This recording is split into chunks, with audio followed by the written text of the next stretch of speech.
Hello everyone and welcome back to another session of Elden Ring PvP and another weapon showcase. Today we're taking a look at the Treespear.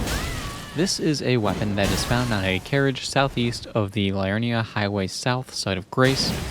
I will have an image on screen showing the location. But basically you follow the road and you'll get there. It's by the collapsed bridge, it's in a carriage.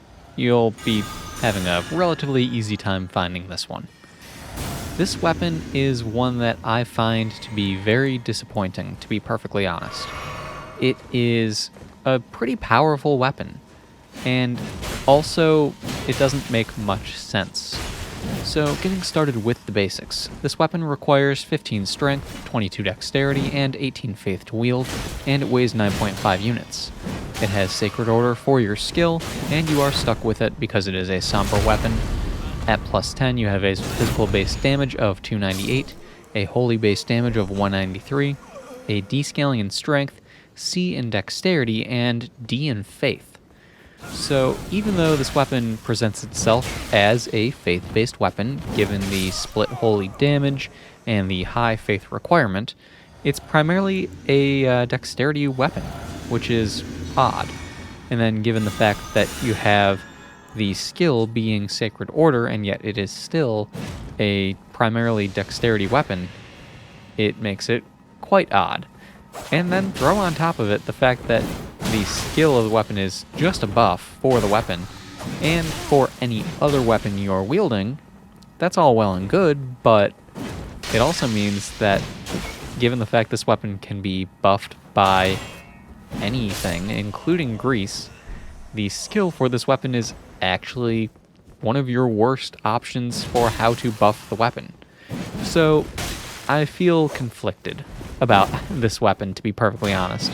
It's a decent, reliable weapon, and there's a lot of good going on with it, but there's a lot of things that just don't make sense for why they designed it the way they did.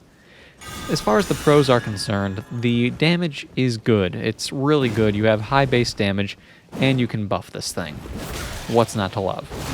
Now, with that, the biggest pro of the weapon is the fact that it can be buffed. You'll see me using Order's Blade throughout the video because, yeah, I can just buff it with the skill, but why would I ever bother doing that when I could throw on Order's Blade instead and add 200-ish damage as opposed to 60 to 70?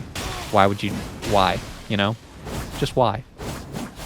Aside from that, the moveset is reliable. It is a great spear, so that's to be expected. It's just a good moveset because of all of the thrusting attacks. The fact that the rolling and the crouch attack have a sweep is nice, and your R2s, they're fine. They are unique, which is always nice, and because of that, they're a bit satisfying to land. However, they're very predictable, very telegraphed, and by this point in the game's lifespan, everyone knows to avoid them, especially because you have to charge up forever in order to do them to begin with.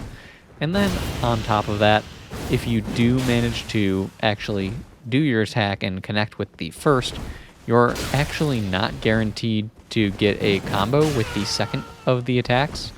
And then on top of that as well, the first hit in the charged attack double poke sequence is going to deal a bit less damage than the second. Just like any other multi-hit attack in the game, the first hit is always weaker, which is a shame that it's not an even split, even on a larger weapon like this.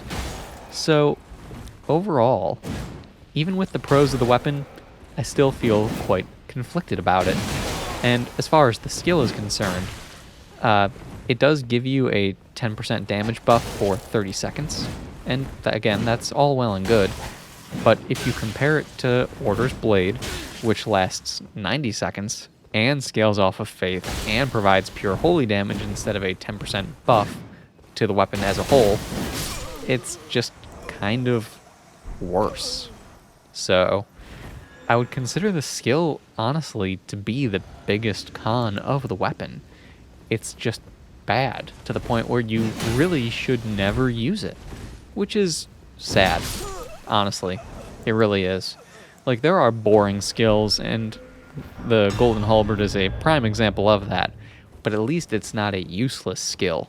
At least it provides some benefit to the weapon, where in this case, the skill is actually just worse than your alternative options.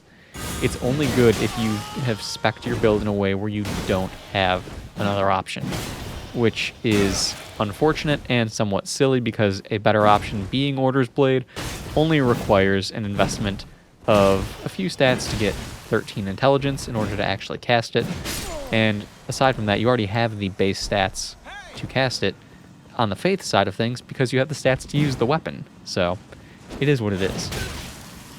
Overall, it's a good weapon, but a tad confusing in terms of how and why they made it the way they did. So, that's that. As far as the cons, aside from the skill being a con, the charged R2s, like I said, are very predictable, very easy to dodge, and they do have that annoying multi-hit thing going on where the first hit does less damage. Beyond that, though, it is predictable because it is a great spear. Your attacks are thrusting attacks. Everyone knows what to expect. They'll expect your running R2s, and it just kind of is what it is. That's really all I have to say about this thing.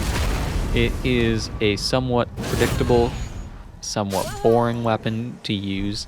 It's reliable, sure. It does pretty darn good damage, especially if you throw on Order's Blade.